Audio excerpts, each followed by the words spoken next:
listening to Superpower Curiosity with Dr. Richard Gillette. And I'm Molly Ruth, producer for the podcast. In Season 1 of Superpower Curiosity, we're focusing on how to overcome divisiveness and why we feel better and more effective when we do.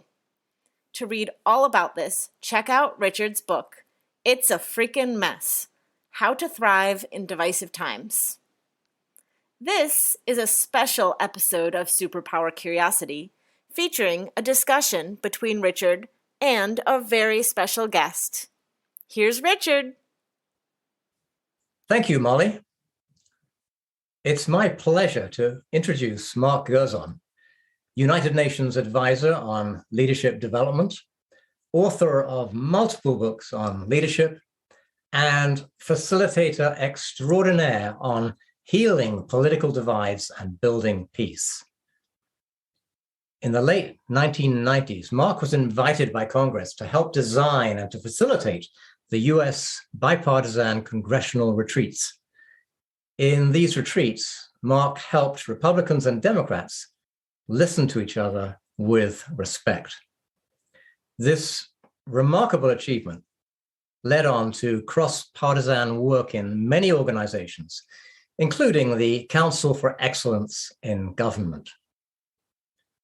Mark was then assigned by the United Nations Development Program to work with countries encountering election violence and partisan stalemates. And Mark's understanding of diverse cultures was aided by the fact that he had lived in 7 different countries, and also by his work as a journalist on the global newspaper World Paper, which Mark co-founded and which reached a circulation of 1.5 million people. This was a newspaper that was global and very well respected. Mark's books include Leading Through Conflict and his most recent book, The REUNITED STATES of America: How We Can Bridge the Partisan Divide. A very hopeful book. I can say that because I've read it. One of the things I admire about Mark is his extensive breadth of experience and his profound belief in a deep principle of humanity, which underlies all differences, the heart of each person that recognizes the same heart in all people, which is the basis of compassion and the root to respect and cooperation. So now, please pour yourself a cup of kindness and take a seat with me and Mark in the Curiosity Room.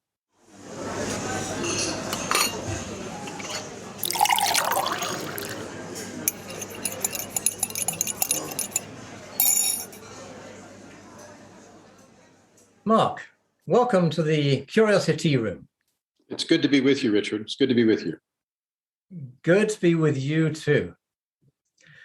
Well, Mark, since we're in the digital Curiosity Room, do you have any general thoughts on the need for curiosity? I do, Richard. My favorite quote from Albert Einstein, which I learned from my father, was, "Never lose a holy curiosity." Yes. Never lose your holy curiosity. And I love that because Einstein was actually saying that curiosity was holy. Yes. And I believe it's true. I believe it's true. And I think we've never needed curiosity as much as we need it today, because without it, we won't be able to deal with climate change. We won't be able to deal with ethnic violence. We won't be able to deal with revising and remodeling and redesigning democracy. We won't be able to cope with the dangers and threats of social media. There's countless issues that without curiosity, they will doom the human species. And with curiosity comes hope and a lot of other beautiful values I'm sure we'll talk about. Yeah. Well, as you know, the title of this podcast series is Superpower Curiosity. And you had mentioned to me that Oh, there's a double meaning of that. You want to tell the listeners what that is? Well, superpower, is something that Superman has, but superpower is also how we referred at one point to the Soviet Union, and how we refer now sometimes to the United States. Yes. And as the United States currently illustrates, when a superpower doesn't have curiosity, it's not a superpower for very long. Yes. And the danger of power is that it makes the powerful less curious. Yes, yes. We substitute power for curiosity. The poor always have to be curious to survive. Yeah. But the rich and powerful can try to, can fail to cultivate it. And I think that's what we see happening now, is that we live in, and we are both in at the moment, a superpower that unless it shows some extraordinary curiosity, yes, will not be a superpower for long. Where that takes me is this is a little historical, but it's the Vietnam War.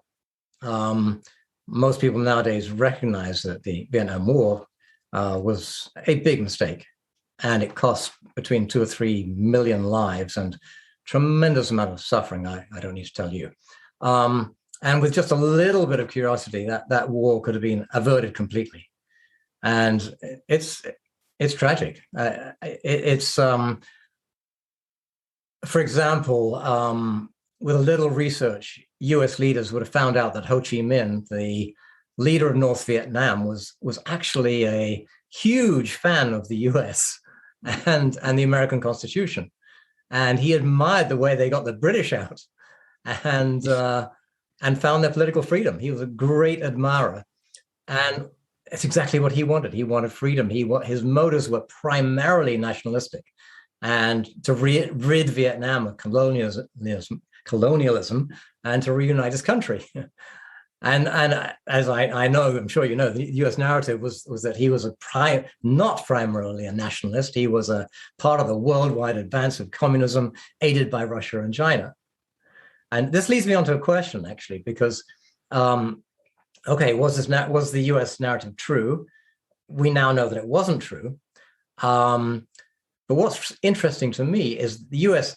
did do some research at that time, and they found out that Ho Chi Minh was not being supported by the Soviet Union or China, not even a tiny bit. But this only went to prove, the US leaders said, that China and Russia trusted Vietnam so much with the cause of communism that they didn't need to interfere. So in other words, the US leaders were saying that the fact that China and Russia gave no aid to Ho Chi Minh proved that they were supporting Ho Chi Minh. So this leads to a question about partisan curiosity, or maybe we could call it not real curiosity. But it's, where the research is done, and then we find the opposite of what we expect, and then we reinterpret the results to fit in with our old opinion. Thoughts on that? General thoughts on that? Because it happens so much. In the 1960s, researchers developed the term confirmation bias. Yes. And you basically were just describing that phenomenon, which is, I would call it faux curiosity or fake curiosity. Yeah. You're very curious, very, very curious to find out more information that supports your position. Exactly. And that's confirmation bias. So if you want to see Vietnam as communist, you can gather a lot of information to see that. Yeah. And we are having this conversation, during the week that the United States is frantically trying to get out of Afghanistan. Yes. And one can see some extraordinary parallels. There's been a lack of curiosity about Afghanistan. Yes, indeed. And my view is that when we understand a country, let's say, I think to a certain degree we understood Russia and Russian leaders. Kennedy was very good at the Bay of Pigs, dealing with, or not Bay of Pigs, but at the Cuban Missile Crisis. Yes. Kennedy was very good at dealing with the Russians. Yes. I think they understood the Russians, and historians have said, and the men involved themselves have said, yeah, we kind of understood the Russians. The same men, Robert McNamara, the Secretary of Defense, said, we never understood the Vietnamese. And that's, a reaction, late in life that says we weren't curious enough. We weren't curious enough about who the Vietnamese were. And, so I totally agree with you. I totally agree with your point. And confirmation bias is happening today because the root of partisanship is that you use your mind to confirm your partisan position. And there can be some very, very smart people who do a very smart job of gathering information to support their conservative or liberal assumptions. Yes. Well, that's not curiosity. That's not curiosity at all. I would call that fake curiosity. Yeah. Fake curiosity. Yeah. Pseudo curiosity. Yeah, I completely agree with you. I was looking at your website. There's an article there called "Democracy as an Inside Job," and you refer to the need for us to have the courage to be curious and the humbleness to drop the pride and thinking we know the answer. And that it seems to me that combination is necessary. That if we have pride that declares I'm right and you're wrong, which is the essence of partisanship, then we're not really going to find out the truth. I agree with you. I agree with you. And I've experienced that personally because I'll tell a quick story that I was doing a retreat for Democratic and Republican chiefs of staff in the House of Representatives, right? An equal number from both parties. And they were arguing about how to stimulate the economy. Yes. And the liberals wanted to stimulate the economy with unemployment insurance and giving more money to the poor. Yes. And the Republicans wanted to stimulate the economy by giving more money to big business so they could do more hiring and expand their operations. Yes. And they started arguing about their strategies for stimulating the economy. And I said, well, why don't you find what's your evidence that your position works? What's your historical evidence that your way of stimulating the economy is better? And, they kind of had this blank look. Right. And it was pretty clear they didn't have a lot of historical evidence for either position. So I said, well, why don't you form a fact-finding committee that does some research about how in the past have economies stimulated sluggish, activity? How have they done it? The conservative way or the liberal way? Anyway, they went back to Washington. I called them a week later and I said, how's the research going? How's the fact-finding committee going? And they said, oh, we never formed it because the party leaders didn't want us to do that. They felt they would have a better chance in the next election by using this issue against the other side. So It was all about positioning for power. Yes. Not about curiosity. Yes. And I understand the need for power. I understand the need to win an election. But right now, politics is the opposite of curiosity. And political leaders cannot say, I don't know the answer. I'm curious, and I'm going to find out. That's very not in fashion. Yes. For leadership, that's called being weak. The only way to look strong in politics is to say you know the answer and you know you're right, and the other side is wrong, and that's what leads to a lack of curiosity or what I call innovation. Yeah.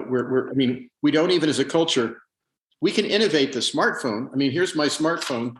We know how to create an incredible phone. Yes. But we don't know how to create a voting system that's reliable. Right. Well, that's crazy. If we can do this, we can create a voting system, but we need to use curiosity and innovation. Yes. So I'm just interested in how it's been for you personally in terms of you were working on this in Congress, working with Republicans and Democrats. And I think from what I know, you had some success at that time. I'm talking about the late 1990s, I think. So what's it been like for you to witness the hyper-partisanship that's current now? How's that been? I've certainly had a tough time with it. I just wonder what it's like for you because you've been so involved in it. Well, from a generational perspective, let me say that, my assistant at Mediators Foundation is 24. Right. And she pointed out to me that all she knows is hyper-partisanship. She's never seen anything else. Right. So my generation, we actually saw a period of time when Democrats and Republicans worked together. Yes. And that wasn't always because they were both right. Democrats and Republicans for many years worked together on the Vietnam War. Yes. So that was a bipartisanship that took us in the wrong direction. So I don't believe that bipartisanship is the same as always doing the right thing. Sometimes it's doing the convenient thing or doing the national. Yeah. Specifically, how I feel having seen Congress try to reform, I guess I feel a little bit like a family therapist who's had a session with a couple. The couple makes good progress on their couples retreat, Yes. and then after they leave the couples retreat, they go back home and they start arguing and fighting the same way, even worse. Yes. That's how I feel. I feel disappointed, and I also realize how fundamental it is to change the system.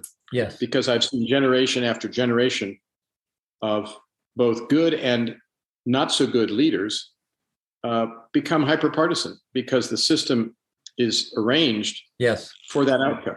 It's arranged and designed for that outcome. So it's not that the system is broken.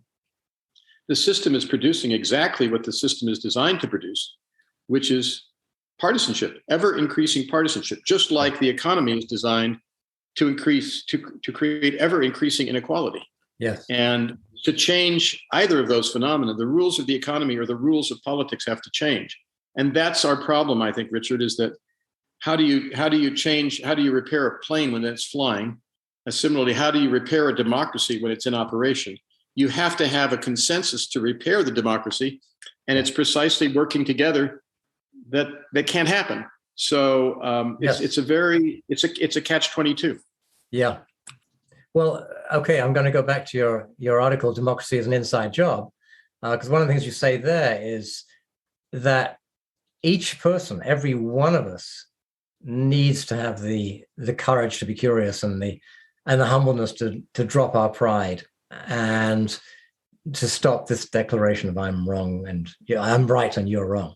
How does that, if we do that, how does that translate? Okay, there's two things here.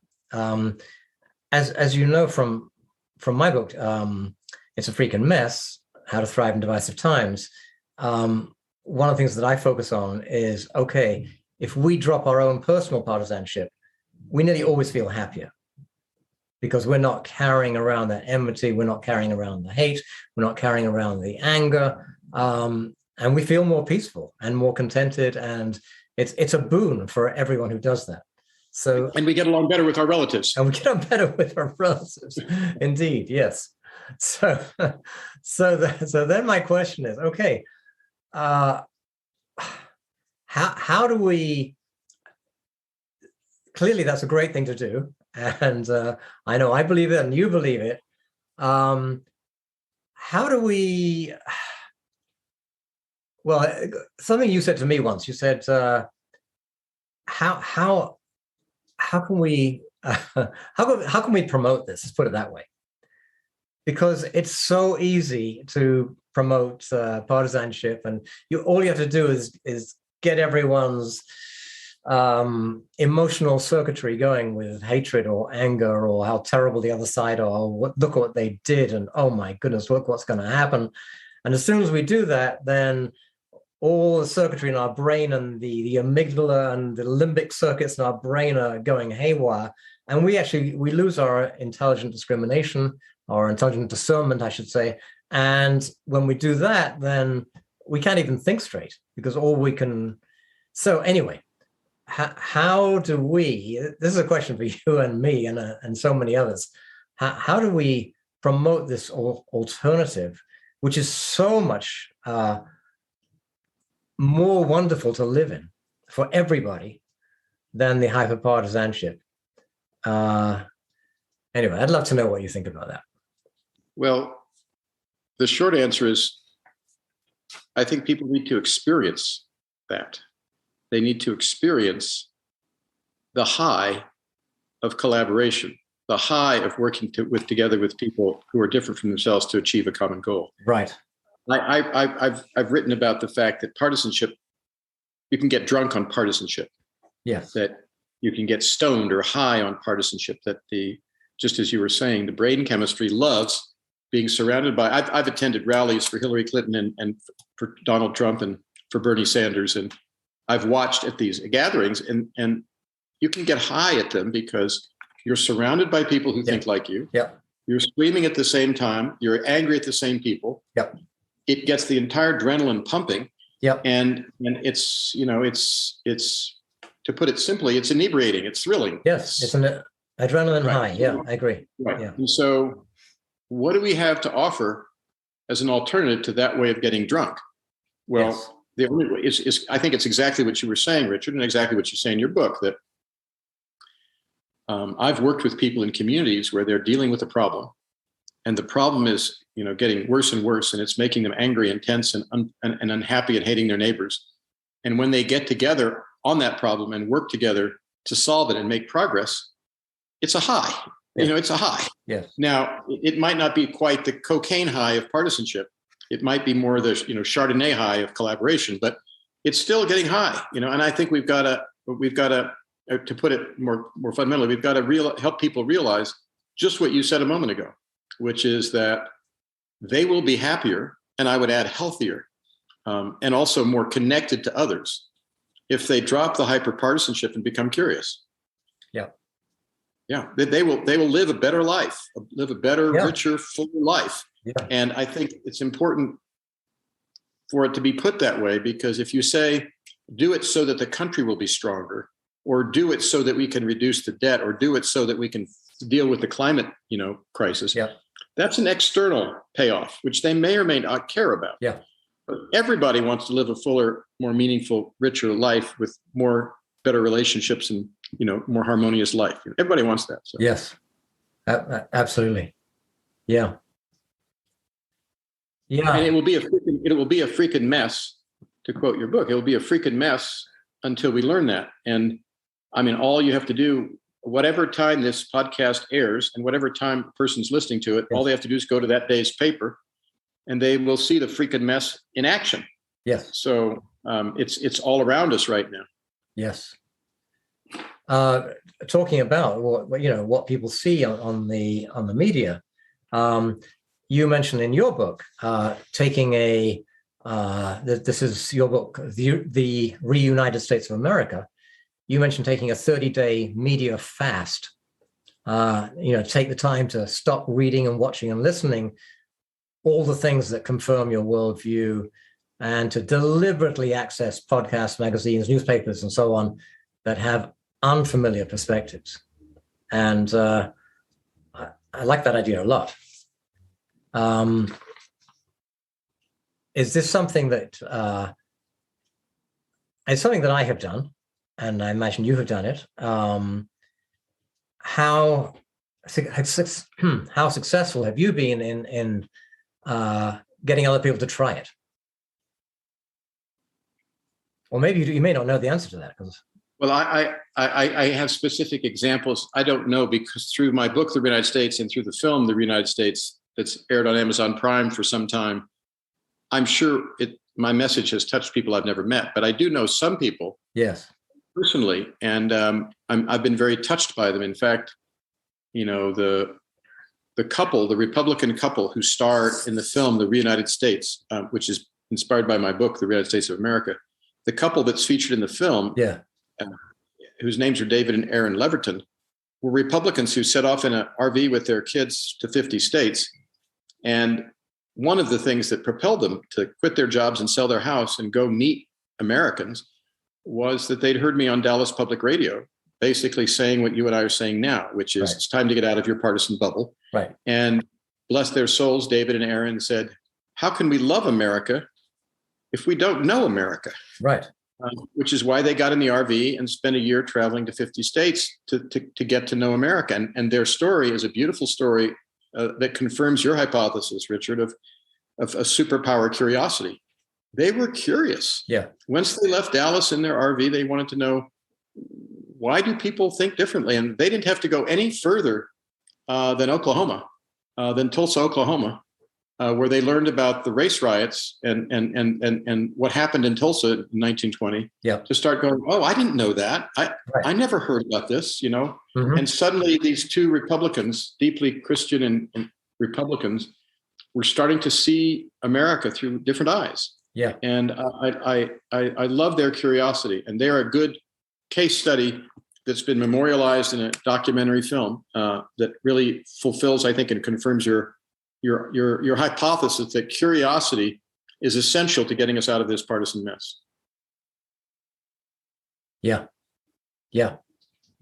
I think you've also mentioned John Gable, allsides.com, bursting the bias bubble.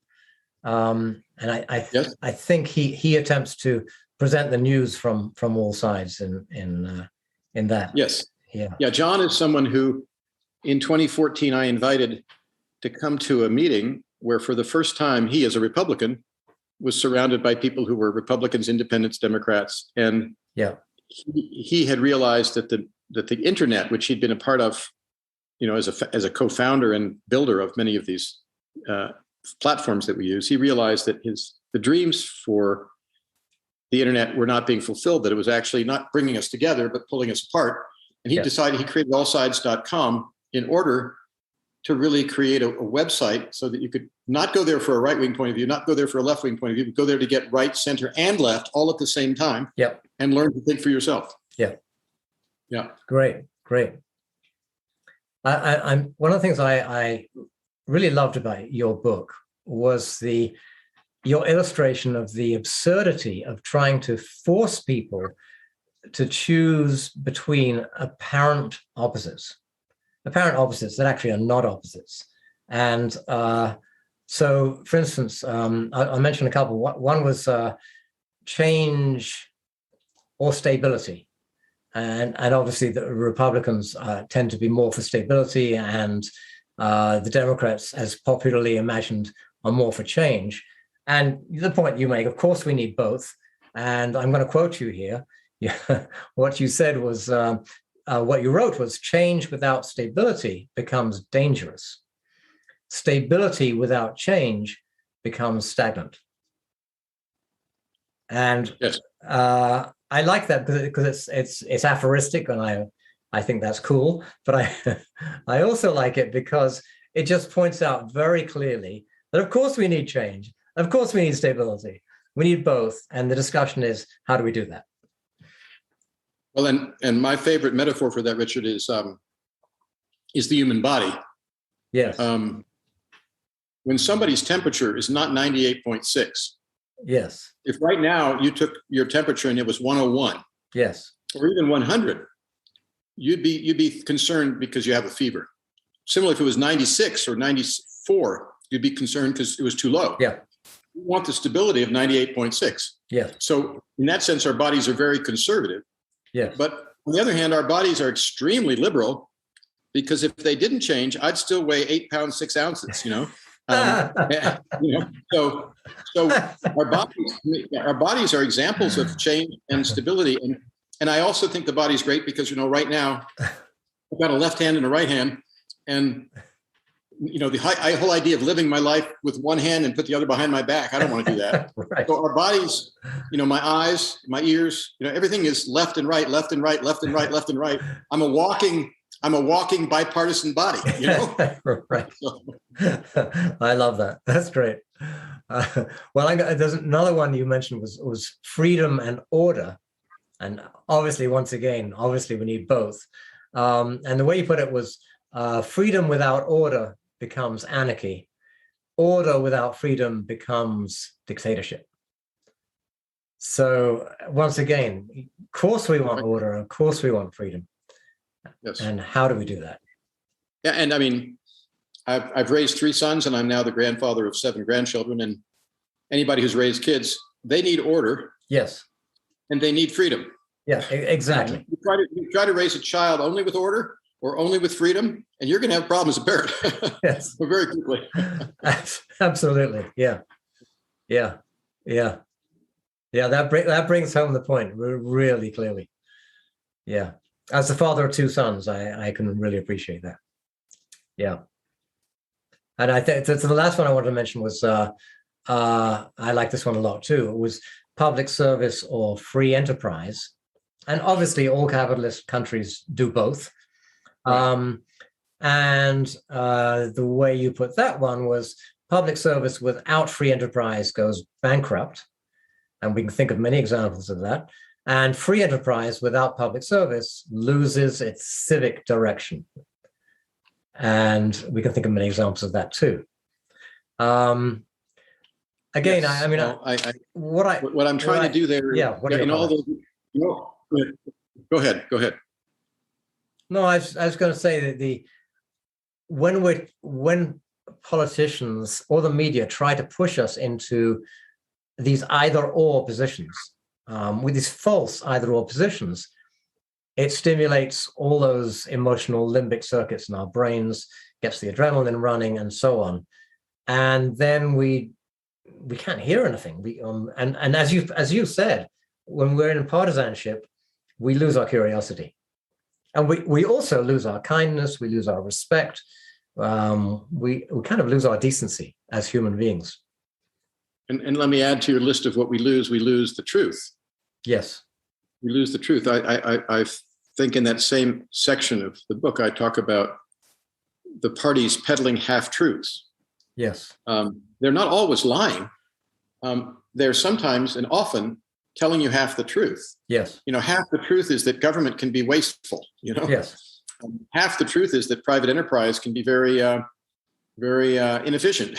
Yes. But that's only half the truth. What's the other half? The other half is, government can do some remarkable positive things. Yes. And private enterprise can be very efficient and very productive. So yes, all these, all these half-truths that's why I think people in politics often start to lose their soul after a number of years, because their souls know the truth.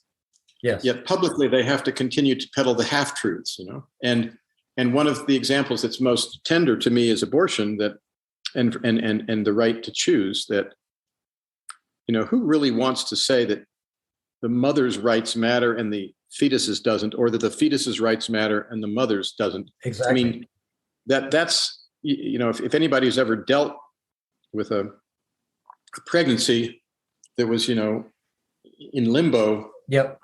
You want to care for both the fetus and the mother, and you want the right thing for them, and you don't want some government bureaucrat or some religious fanatic telling them what they're supposed to do about a incredibly painful personal choice that has to be made. And so that's, to me, that's one of the most vivid and tender, but it's also got round with guns, which is an issue I spent a lot on. That the left tends to say that there shouldn't be guns anywhere around schools, or good shouldn't be guns anywhere, except maybe in policemen's hands. And the right says that guns should be everywhere. Right. And both of those are completely non-starters for me. Right. If you want your children to be safer at school tomorrow, you cannot subscribe to either the right or the left-wing extreme positions, because your kids are not going to be safer tomorrow. Yeah. They're not going to be safer from school shootings, and we have lost sight of that. And it's on issue after issue after issue. And I'm so pleased with you picking the theme of curiosity, because it cuts across the partisan divide. Yeah, exactly. They're both lacking in curiosity. I've asked parents in school districts, how would you make your school safer for children? How would you make your school? And they have really good conversations. Yeah. And they don't like people who come and tell them that there should be guns in everybody's pocket, including the janitors and the bus drivers and their teachers. And they don't like people who say there shouldn't be a gun anywhere near the school, right, because they know that the school is completely vulnerable then to being attacked by some maniac. Yeah. So, but they have to be in their hearts. Yeah. They have to be in their hearts. And I think that's something I'd like to say about curiosity, and then pass you the talking stick back, which is that curiosity is not only a mental thing. Yeah. It's also an emotional thing. It's where the mind and the heart come together. Yes. The mind by itself isn't curious. The mind by itself wants to be right. It has to be paired with the heart to really want to find something new. Yes. Well, maybe just to take that, to phrase it in a different way, if the mind is run by the ego that needs to be right, then curiosity disappears. And if the mind is connected with the heart that wants the truth, then it's very different. Yeah. Beautifully put, Richard. That's beautifully put. I just going back to abortion. It's such a fascinating thing, because in the partisanship, the people who support a woman's access to abortion can get called murderers, and the people who are against a woman's access to abortion can get and do get called, male chauvinists and being against a woman's right to choose and being anti-choice and so on. And it's all highly partisan. And in that partisanship, there's one question of curiosity that gets completely lost, which is if you believe in the soul, there's a question of when does the fetus become ensouled? What day, what month? And it's a fascinating question. And there are a lot of different answers. Interestingly, the Catholic Church believed for centuries that the fetus becomes ensouled at about 4 months when the baby begins to move. And I'm not saying the Catholic Church is right. I'm just saying that there are many, many different opinions. But that question gets completely lost in this partisan accusing of each other of terrible deeds.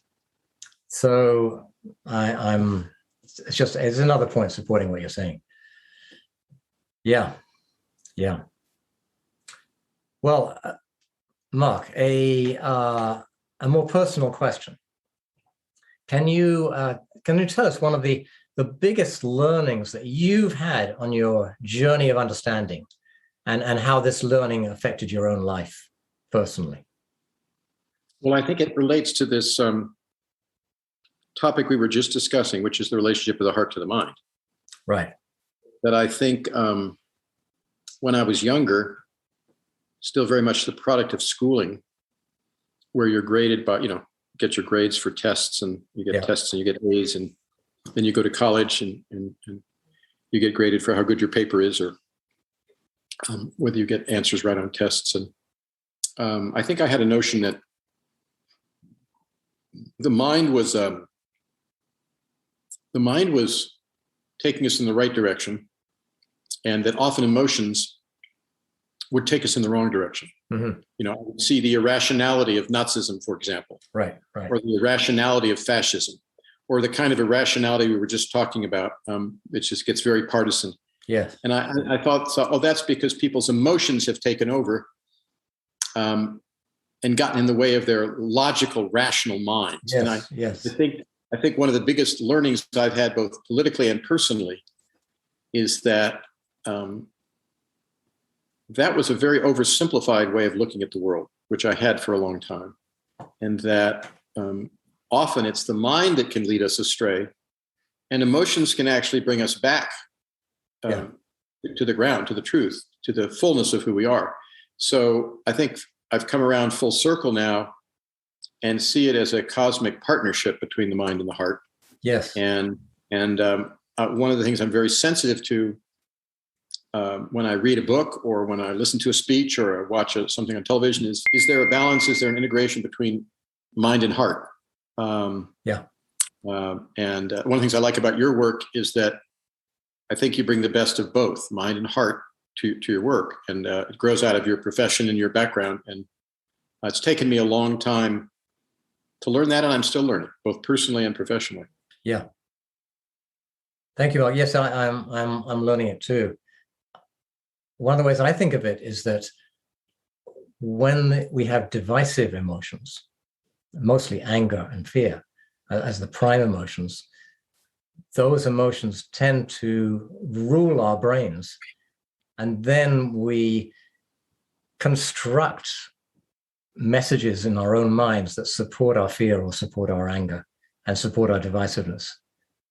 And but that's the bad news. And the good news is that if we have collaborative emotions of connections and emotions of empathy, emotions of compassion, love and joy, and I'm going to add respect in there too, then all those emotions also run our minds. But I really think the heart often primarily actually does control how our minds access information. So if we are emotionally divisive, we are going to access partisan facts, so-called, or half facts, as you put it. And if we are emotionally collaborative and value togetherness, then that's also going to affect how we use our minds. Yes, and going back to your theme, yeah, that collaborative approach is much more likely to produce curiosity, because yes. I have to be curious if I'm interested in the point of view that I don't share. Yes. And I'm never going to understand the point of view I don't share without curiosity. Yes. And that's why I go back to what I said, and I've actually learned from this interview with you to be clearer now that that curiosity grows out of the heart, and curiosity is the antidote to partisanship. Yes. And I believe that, just to put in a plug for democracy here as we come to the close here. Yes. Fascism and dictatorship don't require curiosity. They actually exactly. Killing curiosity. They have to kill curiosity. Yes. They need what we call indoctrination. Democracy actually depends on curiosity.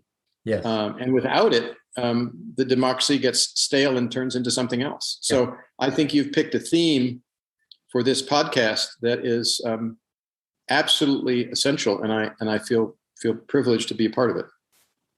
Thank you, Mark. And I also thank you so much for a really interesting conversation. And also, I thank you sincerely for all you do to transcend divisive partisanship. Your courage to challenge the us and them narrative, and your clarity that it's really fine that we have different opinions, and at the same time, how we can honor our fellow citizens with respect and kindness, which, as you point out, leads to greater effectiveness for improving the workings of our society. So I thank you very much for everything you do, and I thank you for this enjoyable conversation. Thank you. A pleasure, Richard. Thank you. All right. Take care.